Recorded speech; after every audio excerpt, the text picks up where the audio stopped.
Hey guys, good afternoon, welcome back to our YouTube channel. આજે છે ભાઈ મારા ગોવામાં ડે 1 અને ડે 1માં જ તમે જઈ રહ્યા છે ગુજરાતી કાઠિયાવાડી જમવા માટે. અને ભાઈ અમારી ગેંગ છે ને એ ધીમે ધીમે નીકળી ગઈ છે બહાર જમવા માટે. અને બસ અમે એટલું પ્રે કરી રહ્યા છીએ કે વરસાદ ન આવે. અને અમારી જે જગ્યાએ જવાનું છે ને અહીંથી 500 મીટર છે, એટલે ઓલમોસ્ટ 7 મિનિટની વોક છે, એટલે ત્યાં પહોંચી જશું. અને આજે છે ને અમારો ફ્રી ડે છે, ફ્રી ડે. એટલે આજે અમારે ફ્રી ડેમાં છે ને સ્વિમિંગ પુલમાં નાહવાનું છે. પછી એવું લાગે તો રેન્ટ ઉપર સ્કૂટી લેશું અને પ્રાઇસ પણ તમને કહેશું કે કેટલી પ્રાઇસ છે. અને પછી અમે જશું અહીંયા આજુબાજુ નજીક પ્લેસ હોય ને ત્યાં ફરવા માટે. બરોબર ને હીરવા જોશું? આજે આપણો ફ્રી ડે છે એટલે આપણે ગયા કંઈક આજે અમે કેમ સ્કૂલમાંથી છૂટા હોય ફ્રી ડે છે એની જેવું માર્કેટમાં જવું છે ફરવા માટે. એવું લાગે તો આપણે સ્કૂટી રેન્ટ ઉપર લેશું અને પછી કંઈક જઈશું. જોશું ક્યાં જવું એની. બાકી જો અહીંયા કંઈક આવીને રસ્તા કંઈક આવીને આવા છે. હા, ગલી ગલીમાં છે. અને અમારે જવાનું છે ને અહીંથી 6 મિનિટના ડિસ્ટન્સ પર છે. દ્રશ્યમ 2 જોવા હાટુ. હા, દ્રશ્યમ 2 માં ઓલીને કથામાં ગયો તો ઓલો અજય દેવગન પણજી કથામાં નતો ગયો? અરે અત્યારે તો હું પંજી હમતી હતી.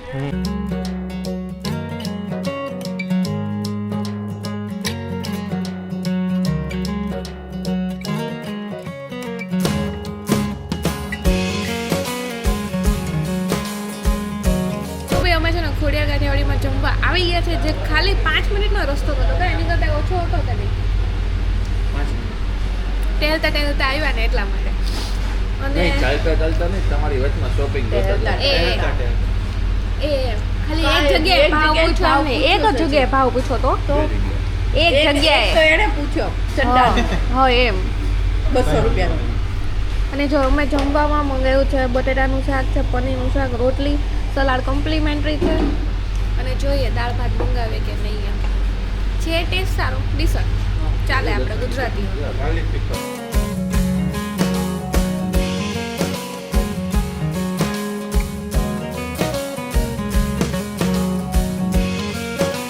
અમે છે ને મસ્ત મજાનું જમી કરવીને હવે આ એક લેન છે અમારા રિઝોર્ટની પાસે, ત્યાં આટા મારીએ છીએ. આ બે લોકોને શોપિંગ કરવી હતી ને પણ કંઈ શોપિંગ કરી નહીં, ત્યારની આમ તેમ આટા જ મરાવડાવે છે.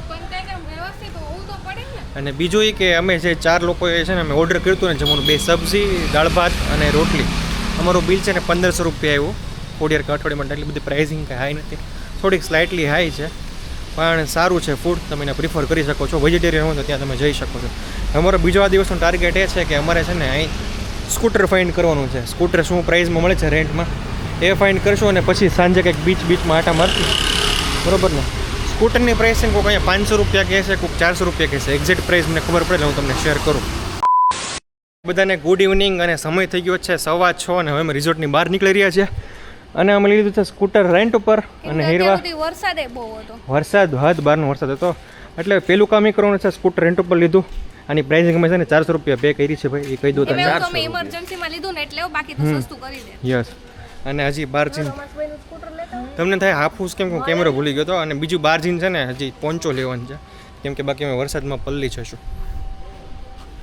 અને એટલે પેલા કામ કરીએ પોન્ચો લેવાનું. મેડમે હેલ્મેટ લઈ લીધું છે. એમાં એક્ચ્યુઅલી હું ટ્રાય કરવાની છું એક્ચ્યુઅલીમાં એટલા માટે. હેલ્મેટ મારું છે, લો. આ તારું કેવું છે? હા, મારું છે, મારું. અને બીજી વાત એ કે હેલ્મેટ કમ્પલસરી છે ભાઈ, જે રાઈડ કરતો હોય ને એની માટે. 500 રૂપિયા તમે તમારા ખીચામાંથી તમે છે ને તમારે ગુમાવી દે. હા, મને થાતું નથી તો હું પહેરું છું. હા, પહેરવું પડે, કાંઈ વાંધો નહીં. તો એ વાતનું ખાસ ધ્યાન રાખજો, હેલ્મેટ પૂરું કમ્પલસરી છે. હા, બાકી તમને બધા સ્કૂટરમાં આમ જો ડિક્કીમાં આપેલું. યસ, આપેલું છે. અને તમે સ્કૂટર લઈને ત્યારે બીજી વાતનું ખાસ ધ્યાન રાખજો કે છે ને જો આવી રીતે અલગ અલગ સ્ક્રેચીસ હોય એટલે ફોટો ક્લિક કરી લેવો અને વિડીયો લઈ લેવો આપણી સેફટી માટે, એટલે આપણે કાંઈ ખોટા પૈસા દેવા ન પડે. હવે આપણે ક્યાં જઈએ છીએ?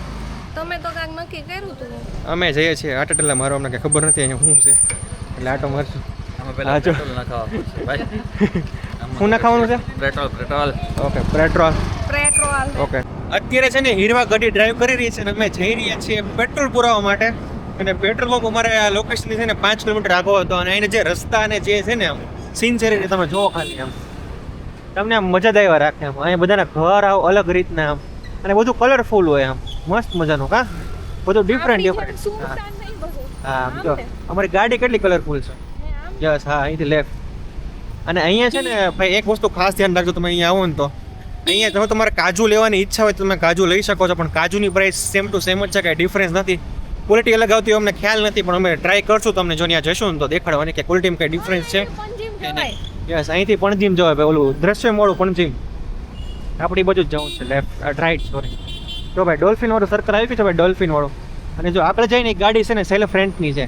મેં તમને કીધું તેમ નંબર પ્લેટ કાળી અને વ્હાઇટ હોય ને બધી સેલ્ફ રેન્ટ કાર હોય, એ તમે પોતે ચલાવી શકો. તો અમે પહોંચી ગયા છીએ ગોવાના પેટ્રોલ પંપે. એની પ્રાઇસ વાત કરું પેટ્રોલની પ્રાઇસની, તો પ્રાઇસ છે ને 104 રૂપિયા છે 1 લીટરની પ્રાઇસ પેટ્રોલની. એટલે બે ગાડીમાં 100 રૂપિયાનું પેટ્રોલ પુરાવશું, કેમ કે આજે ગાડી ખાલી અમારે છે ને રાત સુધી જ જોવે છે, કાલ સવારે રિટર્ન કરી દેવાની છે.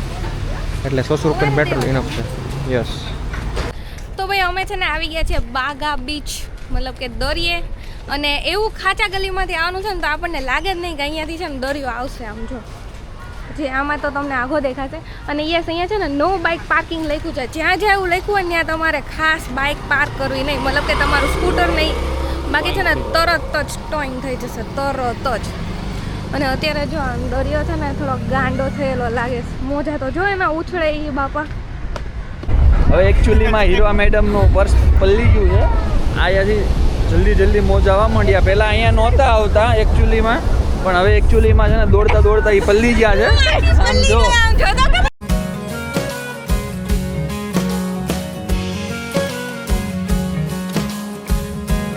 અને જો આવી રીતે કોઈ વરસાદના ચપ્પલ મળે છે, તમે ઘરેથી ન લાવો હોય ને એની જેમ તમે અહીંયા આવીને લઈ શકો છો ચપ્પલ પણ. થોડોક પ્રાઇસિંગ કરજો. માથામાં હેલ્મેટ સારું નહીં લાગતું હોય, કેમ કે કોઈ પહેરવું પડે, એ બધું હવે સમજી જવાનું હોય. હેલ્મેટ પહેરું થોડોક આની પછીનો પ્લાન છે ને મારો કંઈ ખબર નથી. ખાલી એટલી ખબર છે કે જે 100 રૂપિયાનું પેટ્રોલ છે ગાડીમાં પુરાવ્યો છે એ પૂરું કરવાનું છે. હું બોલું અહીંયા જો પેલું મચ્છર દેખાણું, મચ્છર છે જ મેં તને કીધું એટલે તો મને તો પેલું દેખાણું પણ ચપ્પલ ન દેખાય. તારા માથામાં બી મચ્છર હોઈ શકે, હોયો. અત્યારે બની શકે. એ ઓલા ચપ્પલ હારા જ હતા અને મગજનો ફેરવ.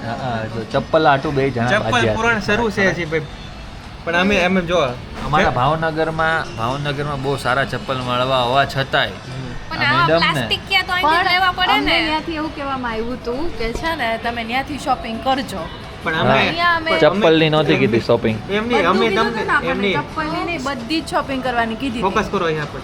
પણ અમે એમનું તો કીધું પેલા દિવસ તમે 3-4 કલાક બજારમાં બગાડી નાખો, બરોબર ને? અમે થાકી અમારો પહેલો દિવસ છે ને ફ્રી ડે હતો, એટલે આજના દિવસમાં તમને કંઈ બહુ જોવા નહીં મળ્યો હોય ખાસ. જસ્ટ અમે નોર્મલી ગોવા એક્સપ્લોર કર્યું. ગોવા નહીં, ખાલી ગોવાનો એક નાનો તો ભાગ એક્સપ્લોર કર્યો કે જ્યાં અમે રહીએ છીએ ને એ જગ્યા, કલિંગટ બીચ પાસેનો એરિયા. અને કાલથી છે આપણા મેઇન વ્લોગ શરૂ થશે. કાલે અમારે સવારે 9 વાગ્યાથી છે ને અહીંથી બસ એક અમને મળશે, અને એ અમને છે ને સાઉથ ગોવા હતા ને એ અમને છે ને સાઉથ ગોવા આખું એક્સપ્લોર કરાવવાનું છે. એટલે કાલે તમને સાઉથ ગોવાની બધી પ્લેસ જોવા મળશે. અને બસનું બુકિંગ કઈ રીતે થાય, પર પ્રાઇસિંગ કઈ રીતની હોય છે, એ બધી કાલના વ્લોગમાં તમને ઇન્ફોર્મેશન શેર કરીશ. તો આઈ હોપ તો તમને આ મસ્ત મજાનો નાનો વ્લોગ ગમ્યો હોય અને ગોવા સિરીઝ પણ ગમતી હશે એવી હું આશા રાખું છું. તો એ સાથે ગમ્યો હોય તો મળીએ. લાઈક, શેર અને સબસ્ક્રાઇબ કરતા જજો. મળીએ પછી એક નવા વ્લોગમાં. ત્યાં સુધી બધાને બાય બાય. જય શ્રી કાશી. એમાં હું સત્યા થોડીક તબિયત down જય શ્રી થઈ કૃષ્ણ. ગઈ. થોડીક તબિયત હિરોઈન ડાઉન છે, કેમ કે ગળામાં થોડુંક દુખે છે, થોડુંક શરદી છે, થોડીક ઉધરસ છે, એટલે થોડુંક હેલ્થ ડાઉન છે. મળીએ કાલે નવા વ્લોગમાં. Bye bye.